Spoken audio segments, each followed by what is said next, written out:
Hello everyone, welcome back to my YouTube channel. आज का हमारा मैथ्स का जो क्वेश्चन है वह इस प्रकार से है। पी और क्यू की वर्तमान आयु का अनुपात क्रमशः 5:7 है। यदि क्यू की वर्तमान आयु तथा 6 वर्ष पश्चात पी की आयु का अंतर 2 है तो पी और क्यू के वर्तमान आयु का योग क्या होगा, ये हमको फाइंड करना है, ज्ञात करना है।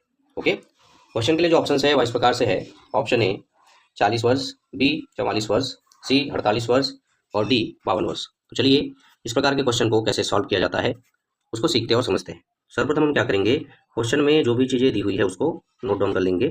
इसलिए मैं यहाँ पर लिख देता हूँ दिया है। तो क्वेश्चन में सबसे पहली चीज़ जो दी हुई है वो दी हुई है पी और क्यू की वर्तमान आयु का अनुपात।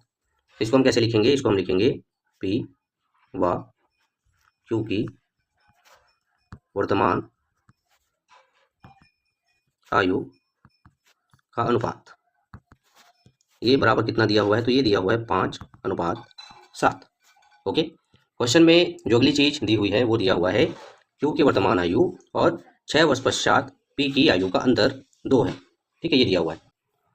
तो इसको हम कैसे लिखेंगे, इसको हम लिखेंगे क्यू व पी की आयु का अंतर। ठीक है, बराबर कितना, तो ये दिया हुआ है 2। ओके, भाई क्वेश्चन में हमको फाइंड क्या करना है, इसकी बात करें तो क्वेश्चन में हमको फाइंड करना है पी व क्यू की वर्तमान आयु का योग। इसको हम लिखेंगे यहाँ पे पी व क्यू की आयु का योग। ठीक है, क्या होगा ये हमको फाइंड करना है, ज्ञात करना है, इसलिए यहाँ पे क्वेश्चन मार्क। क्लियर है? ओके, चलिए अब आगे चलते हैं।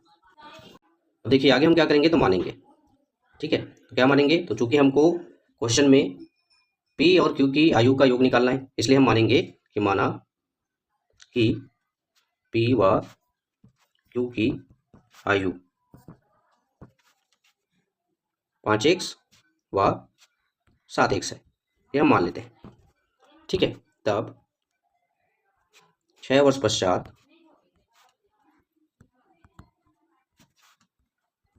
पी की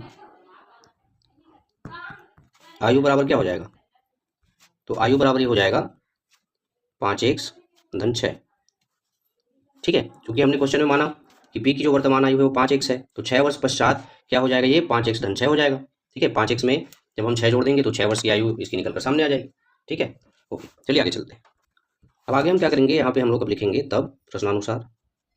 प्रश्न में क्या कहा गया है, तो प्रश्न में कहा गया है कि क्यू की वर्तमान आयु और 6 वर्ष पश्चात पी की जो आयु है उसका अंतर 2 है। तो यहाँ पे हम लिखेंगे 7x जो कि किसकी आयु है, क्यू की आयु है, ऋण हो जाएगा यहाँ पे 6 वर्ष पश्चात पी की आयु। तो 6 वर्ष पश्चात पी की आयु कितना निकाला हमने, तो 5x धन 6।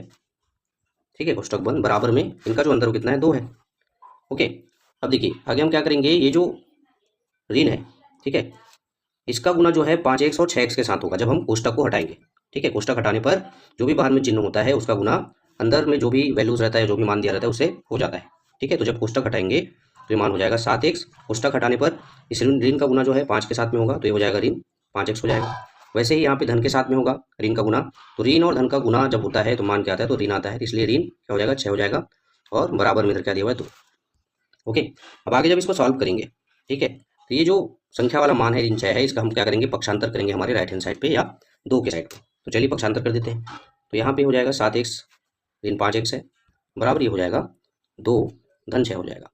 ठीक है, जब पक्षांतर करेंगे तो ऋण का जो चिन्ह है वो धन में परिवर्तित हो जाएगा या धन हो जाएगा, क्योंकि पक्षांतर के नियम के अनुसार पक्षांतर करने पर जो चिन्ह है, ठीक है, वो बदल जाते हैं। ऋण का धन हो जाता है, धन का ऋण हो जाता है, गुना का भाग हो जाता है और भाग का गुना हो जाता है। क्लियर है? ओके, चलिए इसको आगे सॉल्व करते हैं। 7x में से जब 5x को माइनस करेंगे तो हमारे पास मान बचेगा 2x, बराबर इधर 2 और 6 जब जुड़ जाएंगे तो मान आ जाएगा 8। क्लियर है इतना? ओके, अब देखिए आगे हम लोग क्या करेंगे, ये जो 2x है उसमें से जो 2 है उसका पक्षांतर करेंगे यहाँ हमारे राइट हैंड साइड पे या 8 के साइड पे। अब चूंकि 2 जो है x के साथ गुने में है, तो अब जब इसका पक्षांतर करेंगे तो ये बटे में चला जाएगा या भाग में चला जाएगा, इसलिए x बराबर क्या हो जाएगा, पक्षांतर करने पर या 2 का पक्षांतर करने पर तो बटे में चला जाएगा 2। ठीक है, अब देखिए आगे जब इसको सॉल्व करेंगे तो 2 से भाग देंगे 8 को, तो कितनी बार में जाएगा, 2 एकम 2 और 2 चौक 8, ये जाएगा 4 बार में। इस तरीके से x का जो मान आ रहा है कितना आ रहा है, आ रहा है 4। ठीक है, अब x का मान हमारे सामने है। अब इसकी सहायता से हम क्या करेंगे, जो p की आयु है और q की आयु है उसको ज्ञात करेंगे। तो चलिए p और q की आयु को हम लोग ज्ञात करते हैं, निकालते हैं। तो देखिए इसके लिए हम यहाँ पे लिखेंगे चूंकि x बराबर 4। ठीक है, इसलिए p की आयु जो कि हमने माना था, क्या माना था, p की आयु बराबर हमने माना था 5x।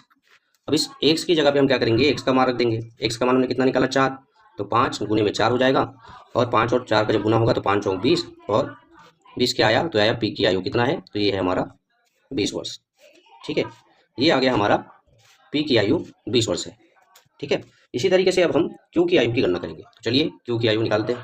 तो उसके लिए यहाँ पे हम लिखेंगे तथा q की आयु बराबर हमने क्या माना था, तो q की आयु बराबर हमने माना था 7x।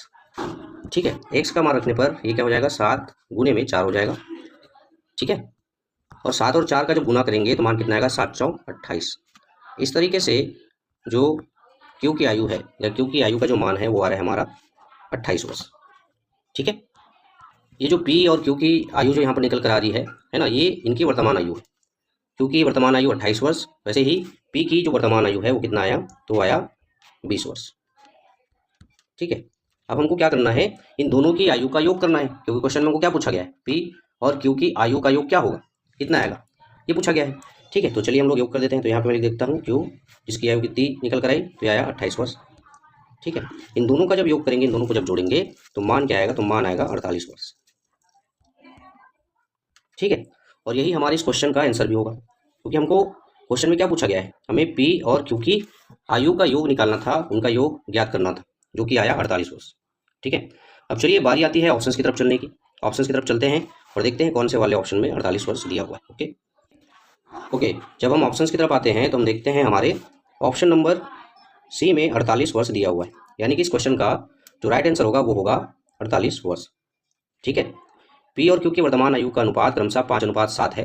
यदि q की वर्तमान आयु तथा 6 वर्ष पश्चात p की वर्तमान आयु का अंतर 2 है, तो p और q की वर्तमान आयु का योग क्या होगा या कितना होगा, तो वो होगा 48 वर्ष। क्लियर है? आशा करता हूँ आप लोगों को इस प्रकार का क्वेश्चन कैसे सॉल्व किया जाता है और बहुत अच्छे तरीके से समझ में आया होगा। यह वीडियो जो है आप लोगों के लिए यूजफुल और हेल्पफुल दोनों साबित होगा। इसी प्रकार के इंपॉर्टेंट क्वेश्चन को लेकर, टॉपिक को लेकर मिलते हैं हमारे नेक्स्ट वीडियो में। तब तक के लिए धन्यवाद। Thank you so much.